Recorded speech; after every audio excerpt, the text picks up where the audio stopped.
Hey guys, what's 9 plus 10? 910. That's not how that works. Man, I kept getting my homework wrong. The question says, what's 2 plus 2? And I keep saying 22. How am I getting it wrong? Oh, man. That said, welcome to part 21 of the Ratchet & Clank playthrough. So now we are officially in the home stretch. Like Thank God. yeah, like that one planet we visited before all the backtracking shenanigans. That was basically like the home stretch planet. Like, we're almost there to the end, but this is like the official home stretch right here. This is Drek's fleet. It was before it was the home stretch to the home stretch. Now this is the home stretch. Like the very home stretch, right? Yeah. So yeah. Before we're just preparing for it.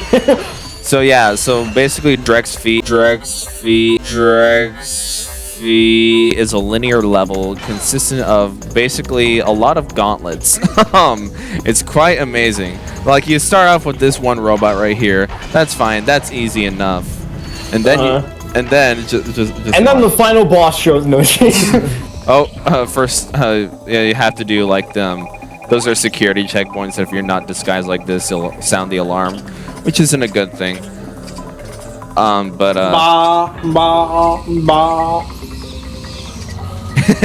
Good evening. So do you see the random brother that came by? Stormtrooper?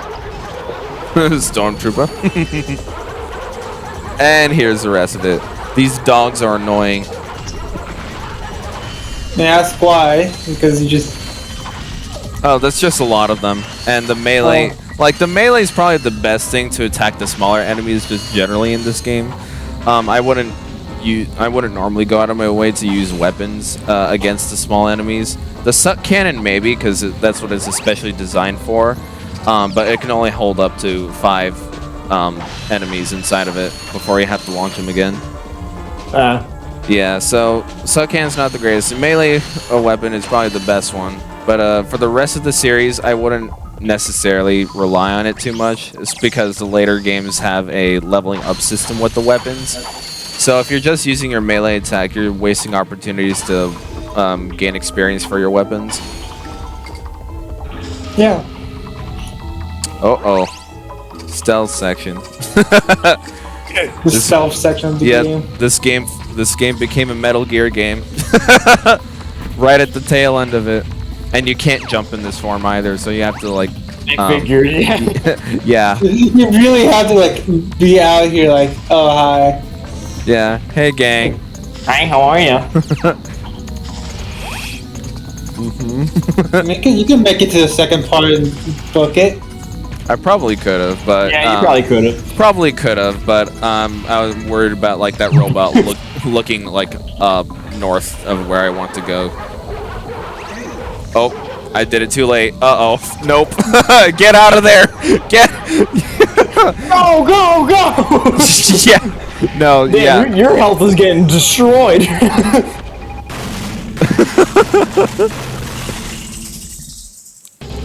Yep. Welcome to the gauntlet, ladies and gentlemen.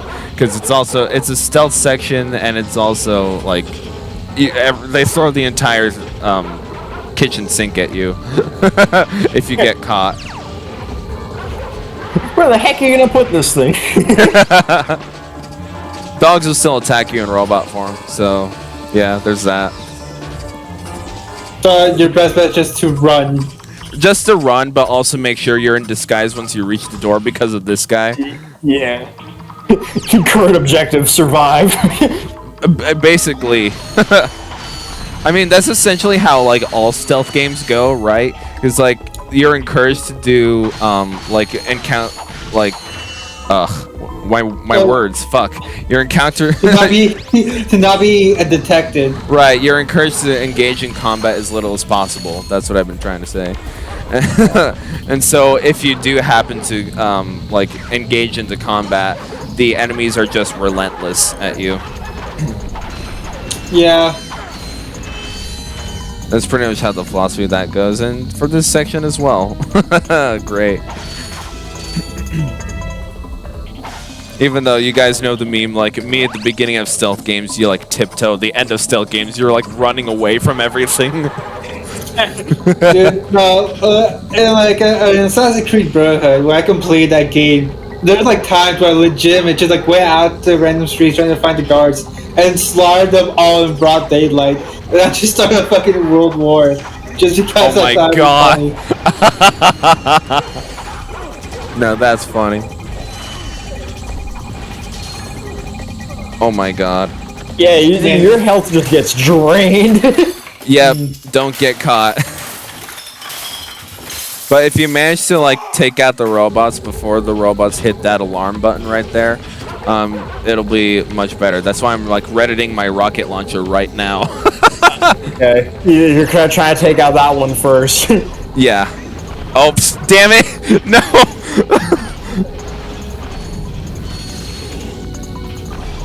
Okay. We're fine. We're fine. We saved it. Everything's all good. It's all dandy up in here. And there are no secrets like in the little alcoves of where the robots go in and out of. None. Okay. I was actually kind of wondering that because that looks like an area you could probably go in to find something. Yeah, no, there's nothing there. I looked. That's the entire point of the robot's life, is just to walk back and forth. It's their entire purpose. Exactly. And now you must die. It's a pretty shitty purpose when you think about it. Exactly.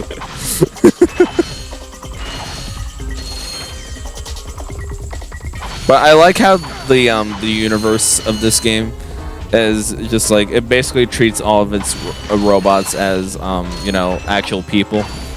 And the robots kind of behave like actual people as well, like Clank for instance. Not only is because he's a main character and all that, but like what am I doing? Why did I do that? Button presses, yay. Man, don't you just love when triangles like both your context sensitive button and also your quick select button? But yeah. But no, as like we saw from like a bunch of the cutscenes in this game, the robots, some of them have jobs, like the news reporter one. There's also one that gave, I think, it was from like last recording session. She was the one that gave us the Malcolmatic, the secret thing on the map, the green areas on the map. Oh yeah. They just seem to be like intelligent AIs. Yeah, with actual personalities. Yeah. Which is kind of fun. I like that aspect of the universe in this game. We're all tolerant. Nobody's racist here, except for Dr. Nefarious.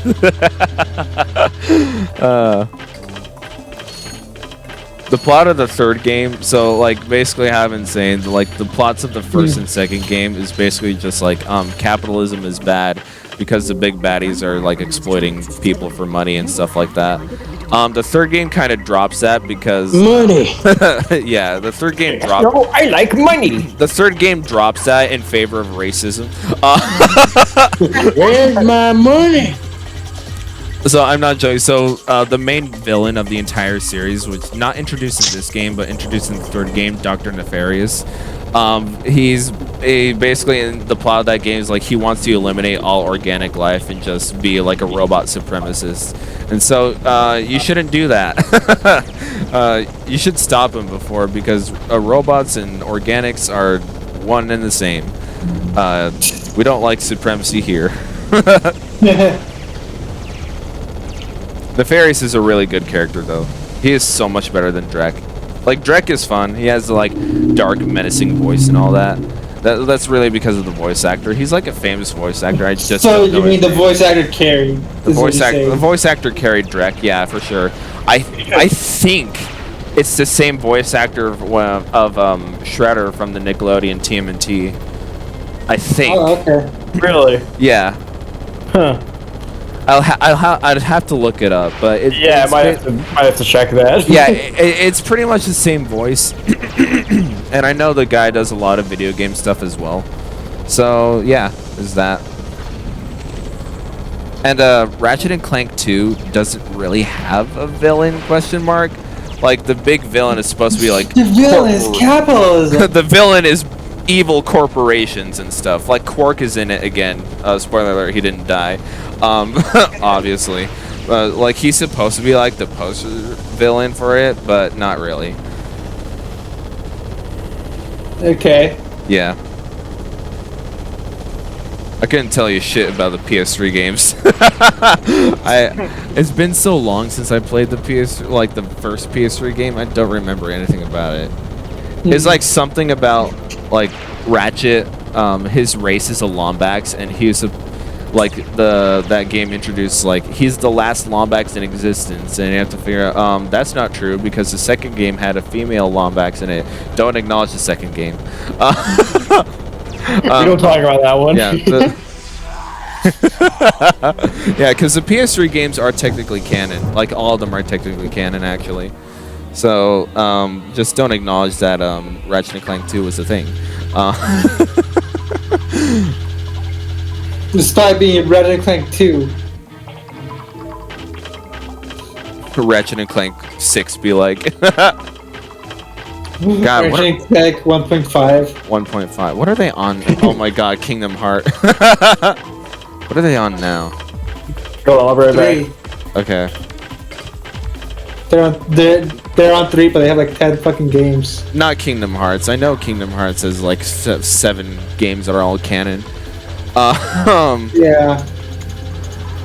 Let's see, there's this. Going Commando, Up Your Arsenal, Deadlocked, Size Matters. 4 PS3 games. Then Rift Apart. 10 games. Okay. Yeah. Yeah, Rift Apart, which is the latest one, is Ratchet and Clank 10. I'm not counting the remake of the 2016 game. That's Makes its own sense. thing. Yeah. I'm not even sure if Sony even knew what they were doing with that one. I don't know. I never played it. Never really watched a playthrough of it either, so I don't give a fuck. I too am contributing to this conversation we are having. Well, I mean, Cameron isn't, so... What happened? Oh, I need to help my mom with something. Oh, Okay. the game froze? Let's go! Is it the game or is it your recording messing up? That was the recording message. Okay. Yeah, it's back. I don't know what happened there, but all I know is that I died. So... That's what's important. That's what's important, yeah. We're almost done. Like, this entire level's the entirety of the part. So, just Okay. because, yeah, like the home stretch levels are long. That's basic how it goes for home stretch levels.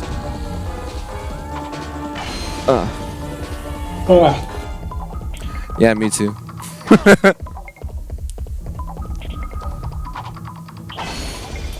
Just making sure all these little side detail things have bolts in them.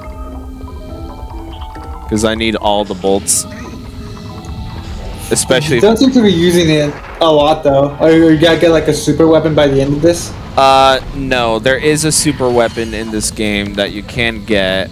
It's called the Rhino. Like, R-Y-N-O. It stands for Ripya a New One. That's kind of funny. Ripya a New One. I don't buy it for this playthrough, but it is essentially the best weapon in the game. But because of that, it costs 150,000 bolts. I do not make that much in this playthrough. You're barely making 1/3. But I currently have 65,000. I need like 90,000 more, 85,000 more, what have you. That's not happening in this playthrough, but it is the best weapon in the game. It's like the rocket launcher times 10. You have to play like the fucking game like 3 times in order to get it. Yeah, I'd say so. But at least Like at least twice. At least, well, like, thankfully there's a New Game Plus feature in this game, so you don't have to worry about collecting a lot of the things. Like, New Game Plus, how they handle it was weird in this game, because I was, like, debating to myself, should I just show off a New Game Plus of this? It would be actually kind of cool. But, I tested it out just for the shits and giggles. You still had to collect a good majority of the things in the story, actually, in New Game Plus, which I found very odd. Because you'd think with New Game Plus you would have like everything that you collected in the first playthrough, right? Yeah. Yeah, but Oh yeah, New Game Plus features. Yeah, I mean, you're talking to a guy who's played fucking Dark Souls 3 times. I know what New Game Plus is. Oh, fucking New Game Plus 4 on 3 on Dark Souls. how does Dark Souls do New Game Plus? You have keep all your stuff and everything gets harder. Yeah, you keep everything, but everything is, has either like more health or just tougher to kill. Huh. Okay. Yeah, and like the more New Game Pluses you complete, like the better stuff you get in it as well, and whatever. On top of the enemies until New Game Plus 7, which is the cap. Yeah, so the 7 is when it technically maxes out, but there's technically also no limit to how many New Game Pluses you there's do. no limit, but New Game 7 is when it kind of caps out in difficulty. I see. Okay. But yeah, for some reason, this game for New Game Plus, you still have to collect a good majority of the story MacGuffins, which I don't get. You still have all your weapons and all the like health upgrades that you got. No, in Dark Souls, you do have to collect the story MacGuffins. Okay, that's what I figured. That's what I figured New Game Plus would have done, but I don't know why this game didn't do it. I don't. Whatever. But I mean, I'm pretty sure that's usually how it works. Like you still play through the story and get those things, but like all the collectibles and power-ups you usually get, you keep in the next game. Yeah. Yeah, which is why I think it's so weird for this game to not. Wait, like, do you keep like the MacGuffins as well? No. So in New Game Plus, so you see right now I have both the O2 mask and the underwater booster. Mm-hmm. You would think in a New Game Plus you just have those automatically, right? Yeah. You don't. Yeah, I see it. You don't in New Game Plus in this game. Oh, okay. Yeah, you have to go collect that again. I don't know why. That's kind of dumb. Yeah. Yeah, that's a bit dumb. Usually you'd think New Game Plus is basically just God mode because you have most of everything. That's I would have thought that too, but no. You keep your weapons, you keep your bolt count.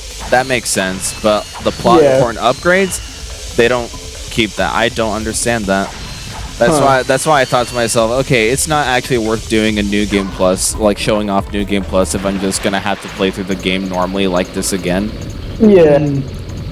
No, in Dark Souls, if you're just playing the same game again, there's not really much of a point to do it. Yeah. In Dark Souls, like there's not that many story MacGuffins because it's sometimes a bit linear. At least 3 it is, and sometimes it's not. Because the story MacGuffins that you're looking for are 4 bosses basically. And after you collect all of those 4 bosses, you're pretty much able to fight like the final boss. Is it a game where you have to fight those 4 bosses before? Yes. Okay. Yeah. Yeah. Because it's Abyss Watchers, Yorm the Giant, fuck, I forgot. Yorm? Fuck. I forgot. It's been a long time since I fought the other one. Because it looks like something the God Eater. Then the Twin Princess. Then the final boss, which is the Soul Cinder. I see. But they usually have like a boss before you actually fight the final boss. I mean the final boss of that area, which is them.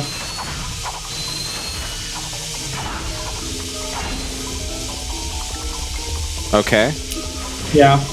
And as soon as you collect them, you are able to like do it, which is like the only thing the game actually requires you to do. It's like to kill those, but there is some shit you have to do before you get killed. Okay.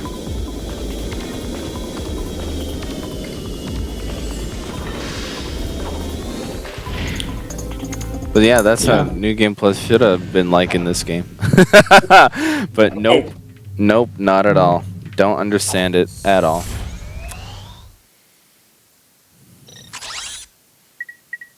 Next. All right, we're finally done with Drek's fleet. Yeah. Means there's only one more planet to go, but there are 2 more parts left. So you know what that means. It's how long as hell. Yeah. The final Okay. planet is the longest one.